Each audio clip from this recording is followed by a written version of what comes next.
Halo semuanya, selamat datang di channel Inside Coding. Hari ini kita akan ngebahas 5 bahasa pemrograman terbaik yang bisa dipelajari oleh pemula di tahun 2022. Tentu saja, di video ini saya menggunakan website seperti Stack Overflow dan TOB untuk sebagai referensi. Karena merekalah yang melakukan survei-survei tersebut, bukan saya sendiri. So, bagi kamu yang pemula yang bingung bahasa mana yang dipelajari terlebih dahulu, tonton video ini sampai habis.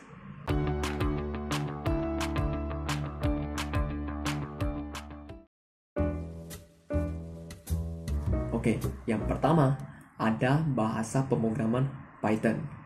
Nah, Python ini adalah salah satu bahasa termudah dan juga terpopuler. Dia dianggap sangat mudah ya karena sintaksnya simple. Kalau saya sendiri, saya juga belajar bahasa pemrograman Python sebagai bahasa pertama. Dan pada saat saya belajar bahasa tersebut gak pala susah-susah banget lah. Cuman ya pasti ada sedikit struggle, ada sedikit stuck, oke? Dan bahasa Python ini banyak digunakan di beberapa field. Contohnya seperti data science, web development, app development, dan lain-lain. Cuman dia paling banyak digunakan di data science.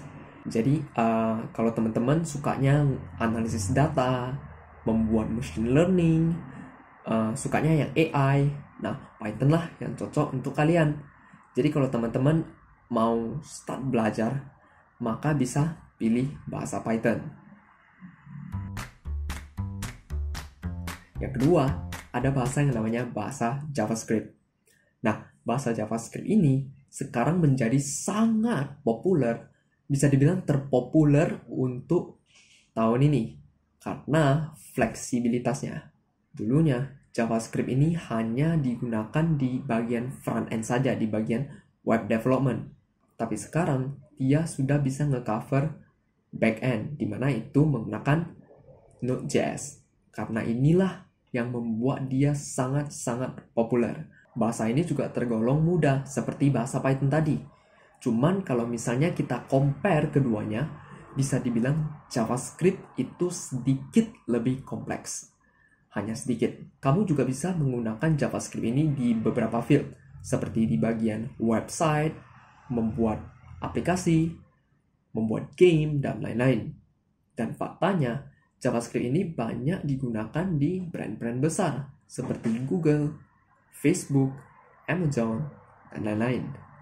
Cuman, ini bukan mengartikan bahwa brand-brand besar Facebook, Google dibuild menggunakan 100% JavaScript. Bukan artinya itu.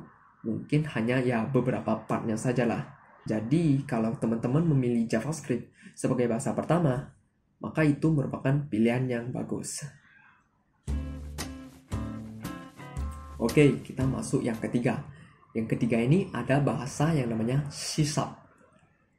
Bahasa ini biasanya digunakan untuk membuat game. Jadi kalau teman-teman pernah main Rust, Hearthstone, Cuphead, nah game-game tersebutlah dibuat menggunakan Unity, di mana itu menggunakan bahasa yang namanya C#.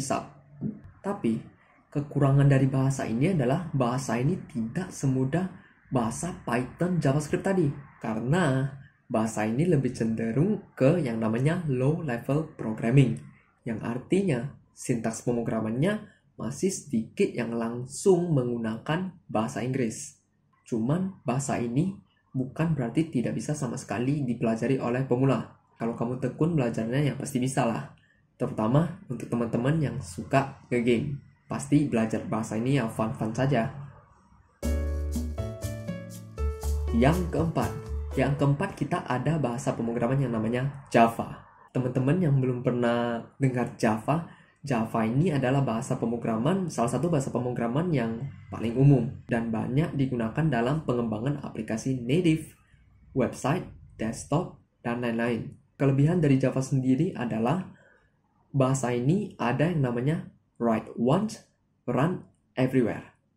Yang artinya sekali kamu tulis codingannya, maka itu bisa dijalankan di beberapa platform tanpa dikompil ulang lagi. Oke? Cuman ya not bad lah kalau untuk dipelajari untuk saat ini. Oke, yang kelima itu ada yang namanya Golang. Bahasa ini juga cepat, sintaksnya simple dan mudah dipelajari. Kalau dibandingi sama Java dan C++, bahasa ini jauh lebih mudah, percayalah. Golang juga bisa dipakai untuk membuat aplikasi, website, software, dan lain-lain. Dan banyak brand ternama seperti Netflix, Dropbox, dan YouTube memilih Golang untuk mengatasi tingginya user mereka. Tapi kekurangan dari bahasa ini adalah Golang masih kalah dalam hal komunitas. Jadi kalau teman-teman nih pengen cari library dan komunitinya Golang, nah itu lebih sedikit sulit dibandingi Python, Java, dan JavaScript tadi. Contohnya nih mau cari grup diskusi di forum khusus untuk Golang. Nah itu akan kalah di situ teman-teman. Soalnya masih belum banyak banget usernya Golang. Cuman mungkin bahasa ini kedepannya bakalan meningkat. Karena dia bisa ngehandle 3 hal penting. Yang pertama, kecepatan. Yang kedua, simple. Yang ketiga, mudah dipelajari. So, bisa dibilang ini cocok untuk kamu sebagai pemula. Jadi, kalau kita recap, rangkum 5 bahasa tadi yang kita bahas, kira-kira mana yang cocok untuk kamu? Jawabannya adalah tergantung goal atau tujuan kamu masing-masing. Contohnya nih, kamu sukanya analisis data, sukanya machine learning, nge-build AI, maka Python lah cocok untuk kamu.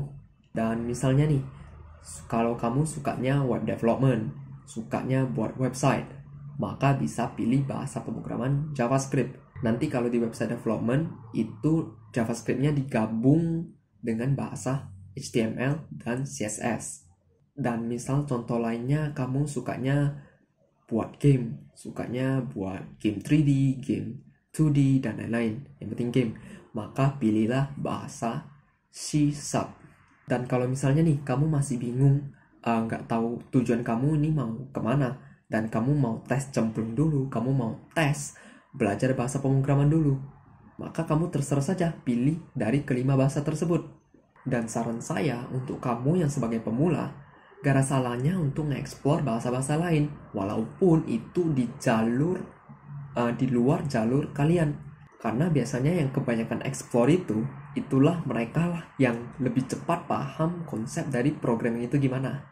Dan juga teman-teman jangan berpikiran seperti, ini bahasanya nggak saya pakai nih untuk buat software desktop, gak usah saya pelajari lah. Sebenarnya gak ada salahnya sih untuk belajar bahasa-bahasa lain, walaupun itu di luar jalur kalian. Karena kalian pasti akan mendapatkan ilmu dari belajar bahasa yang berbeda. Oke teman-teman, jadi itulah 5 bahasa pemrograman yang bisa teman-teman pelajari di tahun 2022. Jika video ini bermanfaat, jangan lupa like and subscribe. And I will see you in the next video.